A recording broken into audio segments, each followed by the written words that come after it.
14 février 2024. Bienvenue sur le Daily Buffer Podcast, your daily source of madness, craziness, and belaziness, your daily source of inspiration and creativity. Yes, it says. Yes, it says. Mesdames et messieurs, t'envoies à soir. gros show à soir. On enregistre ça. Chris, on part un show à 8h15. Asti, c'est l'heure à laquelle Je me couche. je me couche puis je me crosse. D'habitude, je suis en train de souper à cette heure-là. Ben, tu peux te crosser. On va te laisser. On a un gros show. C'est quand, je pense, c'est la semaine dernière, j'ai vu passer Madiba King dans mon Instagram. J'ai fait, si je réinvite Madiba. Comment, j'ai Madiba avec nous. J'ai Rosalie qui nous accompagne et un qui est jamais venu encore, Monsieur Jeff Rivard. Comment ça va, la gang? Top shape, top shape. Yeah! Comme un gars qui se couche dans une heure habituellement, la même affaire que toi. Hey, bien content. Sérieux, man, je te l'ai dit en arrivant, mais ton studio, mon chum, il est insane. Ah, merci.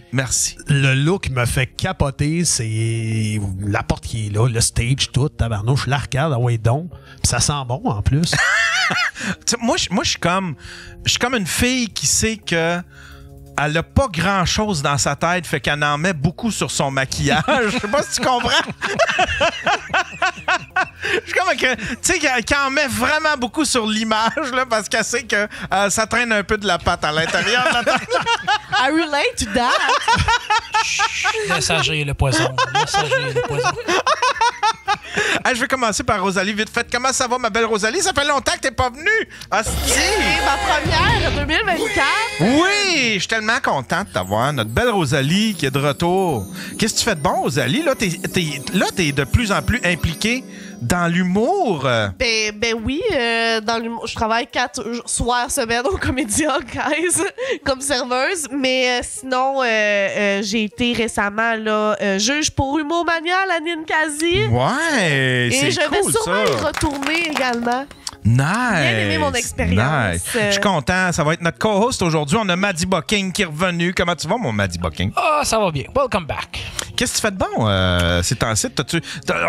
On s'est pas reparlé de l'été, mais t'as eu un gros été? Ouais, j'ai eu un été de malade. J'ai fait une trentaine de festivals, soixantaine de shows. Je suis en train de faire mon studio, que je t'avais parlé un peu vite la dernière fois. Ouais, répète-nous un peu, c'était quoi? C'était un studio? Oui, c'est un studio d'enregistrement avec une salle de spectacle, une salle de podcast, un café, resto-bar, ben plus café-bar. Oh shit! Ouais. Fait que On parlait d'une telle place, c'est ça? Moi, c'est pas sur mon show que t'as parlé de ça? Ouais, ça se peut que je n'aie pas parlé sur ton show. Ben non, tu n'as pas parlé. Très new-yorkais comme plan, par contre.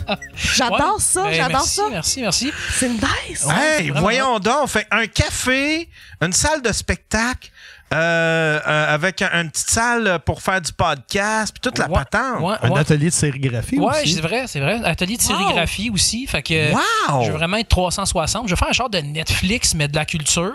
Puis, tu sais, faire des soirées, les enregistrer, filmer avec des caméras, puis tout. Puis après ça, remixer ça. Puis avoir une espèce de Patreon où les gens peuvent consommer de la culture qui est différente, mais qui est aussi plaisante. Fait que ta salle de spectacle, ce serait une salle de captation un peu, c'est ça? Ouais, exactement. Fait que tu aurais des caméras là-dedans, puis ça peut servir, ça pourrait servir de captation. Tu pourrais faire des captations, puis après ça, les gens, admettons, tu sais, comme un groupe s'en va jouer dans ton truc, il y a un réalisateur là, vous faites une captation, puis lui, il repart avec une vidéo, c'est ça? Ouais, c'est ça. Vidéo puis enregistrement, parce que c'est un studio de musique à la base. Je suis en train de faire mon album dedans. Fait que je l'ai tout conçu. Tu sais, j'étais un peu autiste, c'est bon, moi, là. Fait que. Ouais. On l'est tous. Mais attends, tu vas comprendre dans 2 minutes. J'avais un coin où ce que l'énergie sonore était vraiment intéressante. Fait que j'ai conçu le studio par rapport à ce coin-là pour pouvoir faire une prise de son de drum de coin qui est des années 60, qui est Fleetwood Mac, Tom Petty et compagnie. Là, tu comprends-tu les lunettes en forme de cœur, là? C'est des pieds à main. Oui, c'est ça. Ouais. Fait que, mais c'est ça, j'ai fait ça. Puis là, ben, pour faire ça, j'ai coupé, lui, il est venu participer, des milliers de petites lattes de 1 pouce avec 1 pouce de jeu d'air entre chaque. pour pouvoir faire des diffuseurs qui est aussi des absorbeurs. Je pense que je mouche encore du brin de mon gars. Mais sérieux, c'était des planches avec le banc de puis tu passais à la planche, let's go, puis toutes des... Hey, combien qu'il y en a de coupés? T'as-tu compté, man? Ah, j'ai pas compté, mais il y en a une chier, là. Puis ça, c'est quoi? Ça te fait comme un... Ça, tu mets ça sur les murs, quoi? Ouais, ça te sert de soundproof? Ouais, ils appellent ça de la diffusion quadratique. C'est que en arrière, ça capture le son. Puis le bois qui est en avant, qui a le jeu d'air, ben il va refléter le son.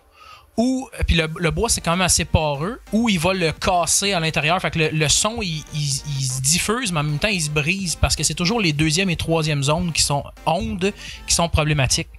Fait que moi, je voulais avoir un studio qui fait le super vivant, mais qui en même temps permet de faire des choses très pop, parce que la pop est de plus en plus dry, là, moins de reverb possible. Fait que j'ai comme le meilleur des deux mondes. Puis ça fait une salle qui est excessivement précise. Fait que, mettons, le 24 décembre, on s'est fait un gros party, plein de musiciens. Puis il y avait comme 8 musiciens sur le stage, puis tu pouvais parler à 10 pieds du stage, puis tu t'entendais parler l'un l'autre. Fait que c'est vraiment... Wow! C'était une simple situation. Il y a Titour Québec qui disait il manque juste ce baisodrome. Je te garantis que le 24 au soir, il y en a qui ont baisé dans cette place-là. Hey, moi, là, je suis tombé... Je pense, je ne sais pas si j'en ai parlé là, quand tu es venu, mais je suis tombé sur un channel YouTube. Le gars...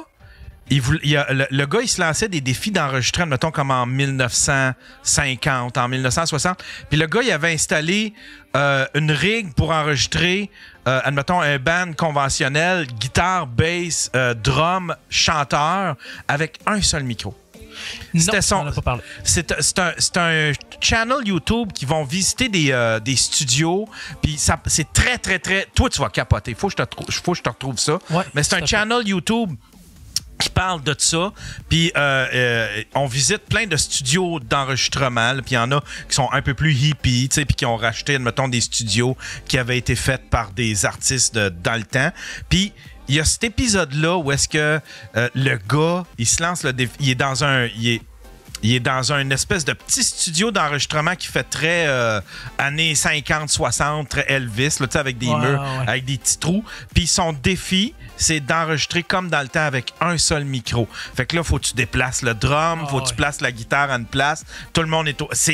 Je trouvais ça fascinant, là. Puis pourtant, moi, je suis pas je suis un gearhead, mais tu sais, je suis pas très porté son, là. Tu sais, là, je fais ma musique, puis je crisse Isotope là-dessus. Pas Isotope, mais ouais, c'est ça, Isotope là-dessus, puis master-moi ça, là, tu sais, le Python Automaster, là, tu sais, là. Ouais. Fait que, mais j'aime ça, par exemple, voir comment quelqu'un travailler, là, tu sais, comment ça peut être fascinant, comment que la créativité ne s'arrête pas à ce que l'instrument a donné comme son. Après ça, t'as tout le gars qui fait le mastering puis tout. Ben, tu sais, c'est une chaîne vraiment très particulière. Puis c'est intéressant parce que ça a créé des phénomènes. Tu sais, je vais te donner un exemple.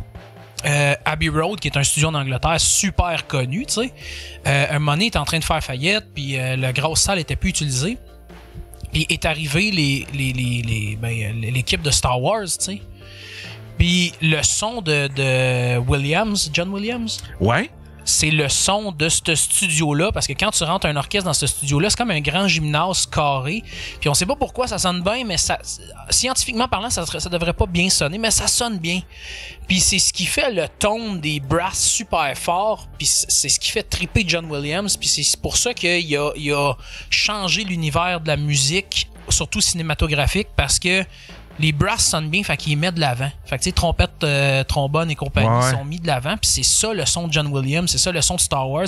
Puis tu peux pas aller dans n'importe quel studio sur Terre, tu pourras jamais refaire ce son-là si t'es pas dans cette salle-là. Ben attends, t'es en train de me dire qu'ils ont tapé la trame sonore de Star Wars au studio Abbey Road? Ben oui, ça. Chris, je savais pas ça. Pratiquement toutes les affaires de John Williams ont été faites là. C'est le son caractéristique. James Bond aussi. Ouais. Fait que c'est vraiment intéressant de trouver les salles. Je sais qu'il y a des... Moi, j'ai une banque de sons. Tu sais, j'ai une banque de sons orchestrale. Tu sais, puis c'est ça, c'est Abbey Road. C'est-tu Abbey Road? Ouais, je pense qu'il y en a un qui c'est Abbey Road. En tout cas, ils ont été captés des sons là. T'en as pour la BBC, t'as... Capitol, probablement. Capitol, j'ai pas vu, mais en tout cas, t'as BBC, t'as plein de salles de même où est-ce qu'ils ont été chercher ils ont été enregistrés des instruments puis tout, puis fait que t'as le son comme des studios de... T'as dû le voir, ça, quand l'espèce de série documentaire sur les Beatles, là, tu sais, là...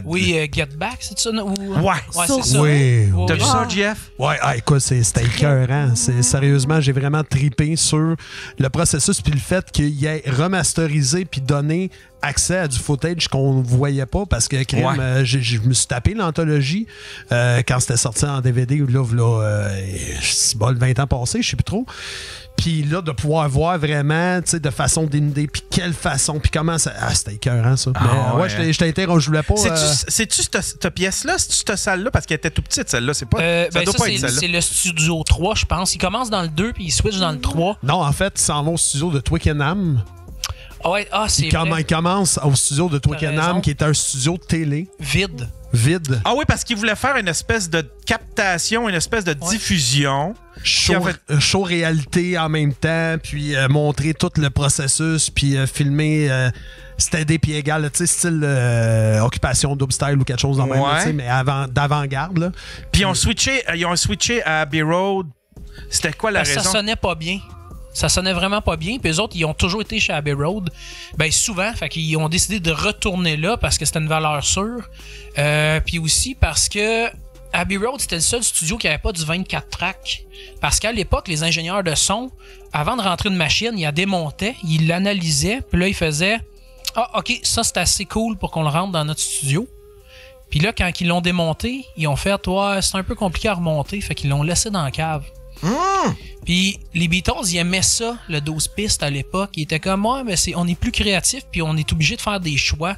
Puis ça a longtemps été une question de est-ce que c'est parce qu'il était obligé de faire des choix de faut couper ça pour donner tel effet, que c'est ce qui rend la musique des Beatles autant efficace. Ouais, hein? C'est vraiment intéressant. C'est ça. Des fois, t'as des défis techniques de même qui te rendent plus créatif. Tu sais, quand t'as trop de technologie, tu sais, t'as trop accès à tout, tu sais, comme, admettons, je sais pas, aujourd'hui, je dirais, admettons, les VST, là, tu sais. Ouais. T'as accès à tout. T'es pas créatif, mais tu sais, admettons, quand t'as pas rien, puis tu fais comme, je vais faire ça. Je me suis lancé un défi, je voulais m'enregistrer, puis le faire, là, tu sais, mais ça s'est vu 1000 fois, mais tu sais, m'enregistrer, admettons, faire une toune avec ce qu'il y a autour de la maison. Fait que, tu sais, faire un snare avec ci, faire un bass drum avec ça, faire un son de synth avec ça, puis, tu sais, puis je l'avais commencé, mais c'est ça, c'était ça le fun. C'était genre, je peux pas utiliser de VST, je peux juste utiliser ce que j'ai enregistré avec mon petit H1, là, tu sais, là. Puis c'est vrai que c'est le fun, avoir des défis techniques de même, c'est vraiment cool. Tu racontes quand est-ce que tu as fait jouer des vis à Joe Pilon pendant... Ouais, j'ai fait jouer du clou à Joe Pilon au lieu d'avoir un snare, parce que j'étais comme, ça fait un peu, ta tune fait un peu blues, lead belly, là, du vieux blues, fait que ça serait cool d'avoir des chaînes puis d'avoir des clous. Fait que là, on a essayé de trouver les bons clous qui fitaient pour la toune. Puis c'est ça, j'ai fait jouer du clou. Puis ouais. Mais c'est quoi les ces bâtons, c'était pas des petits clous, non, là. C'était dans une boîte de, tu sais, un petit casseau de chose Quaticook, le crème glacée Quaticook. OK. Ça sonne vraiment bien. Là, je suis en train de tout dire ce que je suis en train de... En tout cas. Puis juste comme... pas de couvert, juste comme... Ah, ouais! Ouais, puis là, on l'a traqué sur toute la toune 2-3 fois, puis on a choisi comme 7-8 qui étaient vraiment nice. Puis là, après ça, on les a placés, puis en tout cas, ça va sortir bientôt. Wow! Mais,